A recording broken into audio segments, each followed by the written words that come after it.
So I'm going to start to draw in this sheet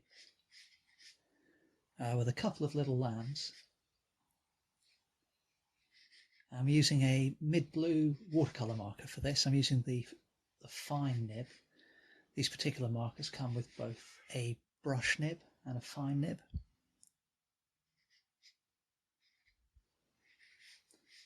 And the reference photo I'm using, because I just took the photos of these animals from quite a distance away, it's pretty much out of focus really, but I'm hoping to be able to use that to my advantage and kind of create something which isn't too fussy in terms of detail. I may well put a little bit of detail in at the end, but the idea is to, when we get to the painting stage, the idea is just to block in the main shapes of light and dark.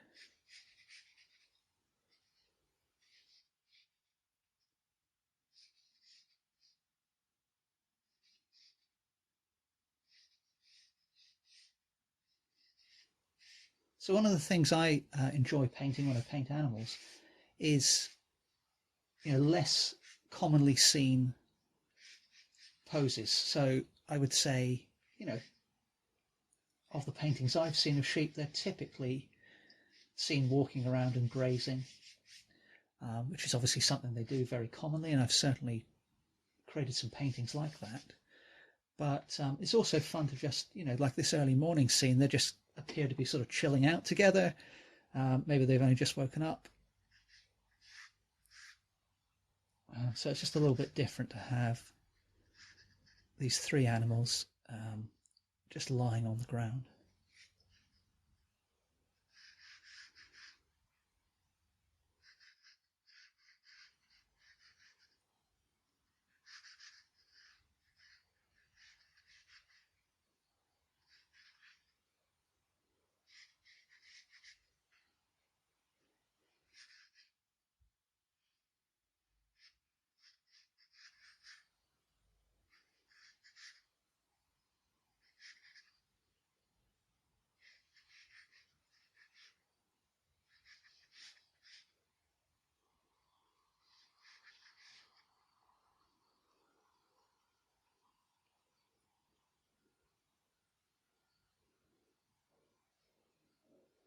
And I want to place another little lamb here.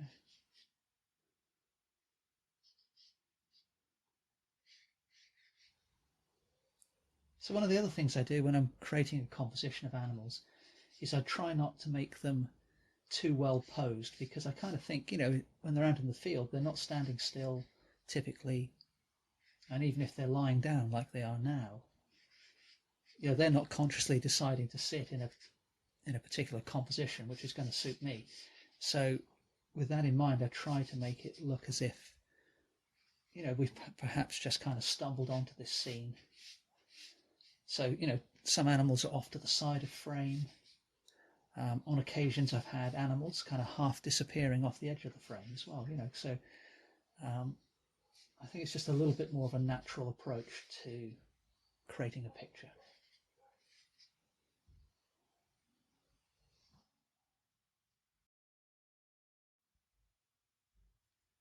Now, one of the techniques I use when I'm doing a drawing as the first step on the way to creating a painting is I will put in the initial drawing that you can see in blue here with very little measurement, just kind of do it completely freehand and try and judge everything just simply by eye.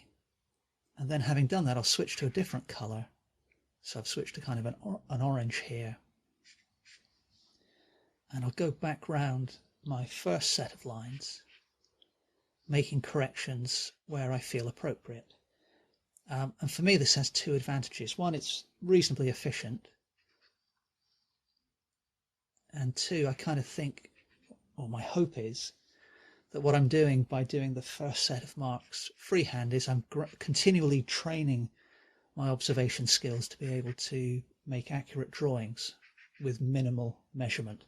And that, if you can get to the stage where that's happening, it really speeds things up.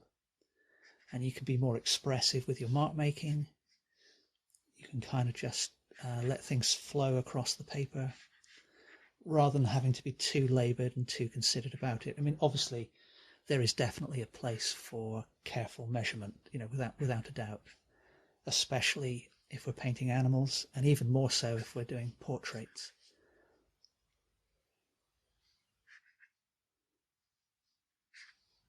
So that little lamb wasn't too far out.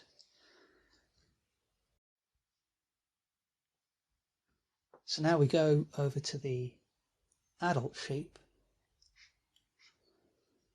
and once again using the orange watercolor marker, I can go over my first set of marks in blue and make little corrections and little adjustments here and there.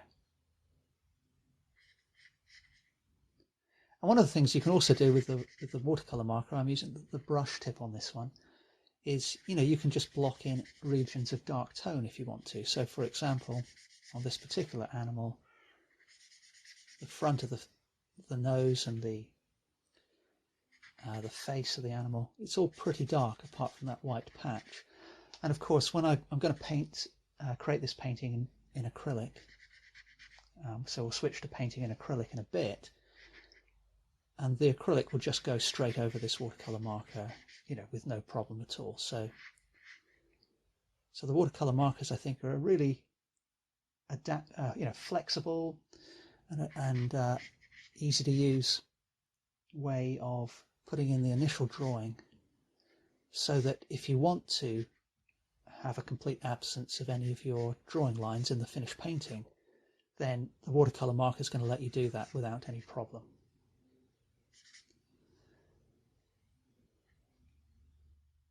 Now the side of the chest here needs to come out to the right a little bit more.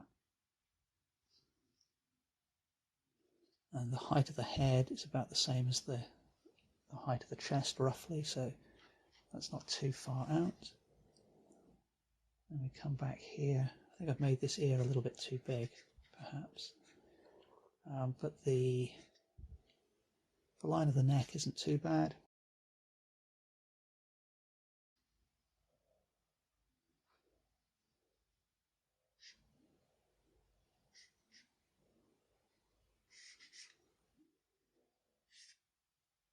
Now, one of the challenges when you've got an animal with a fleece like this, when it's lying down, is it tends to lose a lot of the structure of its body, and you want to, you know, as best we can, we don't want it to just look like a mass of structureless wool.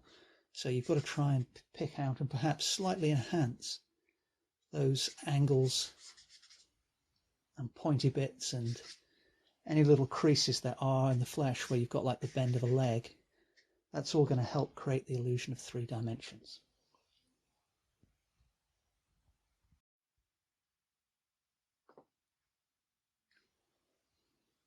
And then this little lamb on the left here. So we've got the ear there. Shape of the head's not too bad.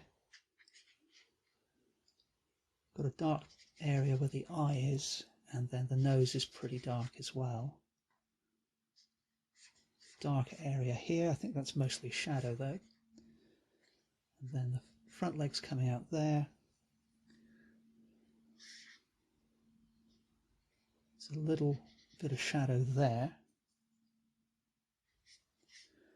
And I think I made the back a little bit too high up and a little bit too long perhaps.